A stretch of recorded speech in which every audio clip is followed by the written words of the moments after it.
சரி ஒரு 3 கேட்டகரியா வச்சுக்கலாம். ஒண்ணு வந்து பயந்துட்டு க்ளோஸ் பண்ணிட்டு போறவங்க. 2வது வந்து ஸ்டாக்க வந்து ஹோல்ட் பண்ணிட்டே இருப்பாங்க. கீழ வரும்போது திருப்பி நான் ஆவரேஜ் பண்றேன்னு சொல்லிட்டு பாட்டம்ல வந்து பை பண்ணலான்னு வெயிட் பண்ற கேட்டகரி. 3வது கேட்டகரி ஸ்டாக்ஸ் வச்சிருப்பாங்க. ஆனா திருப்பி அவங்களால கேஷ் போட முடியாத கேட்டகரி. இதுல நீங்க எந்த கேட்டகரியில இருக்கீங்கன்னு பாருங்க. இப்போ நான் வந்து பார்த்தீங்கன்னா, ஐ அம் இன் தி 2ண்ட் கேட்டகரி. கீழ வரும்போது I look it as an opportunity. எனக்கு வந்து இது வந்து it's a very good deal. ஏன்னா, இப்ப நான் வாங்குனது வந்து பார்த்தீங்கன்னா, ரொம்ப லோல வாங்கியிருந்தேன். அதனால எனக்கு கிட்டத்தட்ட 100%, 200% ரிட்டர்ன்ல இருந்தது. இப்போ அது வந்து கம்மியாகி எனக்கு இப்போ ஒரு 100%, 110% அந்த மாரி கம்மியாயிருக்கு. ஒரு எனக்கு ட்ரிபிள் ப்ராஃபிட்ல இருந்தது. இப்போ டபுள் ப்ராஃபிட்ல இருக்கு.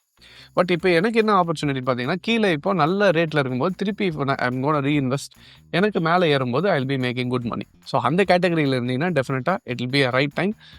இன்னும் ஒரு 500-700 பாயிண்ட்ஸ் பாருங்க. நிஃப்டி எப்படி இருக்குன்ட்டு. அதுக்கப்புறம் ஒன்ஸ் மார்க்கெட் ரிகவர் ஆக ஆரம்பிச்சுன்னா, நான் அதான் முன்னாடியே ஒரு ஸ்ட்ராட்டஜி சொல்லிருப்பேன். எவ்ரி 5%ல கொஞ்சம் கொஞ்சமா இன்வெஸ்ட் பண்ணிட்டே வரலாம். ஒன்ஸ் ரிகவர் ஆகும்போது it will be averaged position. 3ர்ட் கேட்டகரியில இருக்கீங்கன்னா, இந்த டைம்ல க்ளோஸ் பண்றது it will not be a very good idea. Wait பண்ணிட்டு மொத்தமா ரிகவர் ஆகும்போது ஃபுல்லா ரிகவர் ஆகுறதுக்கு வெயிட் பண்ணலாம்.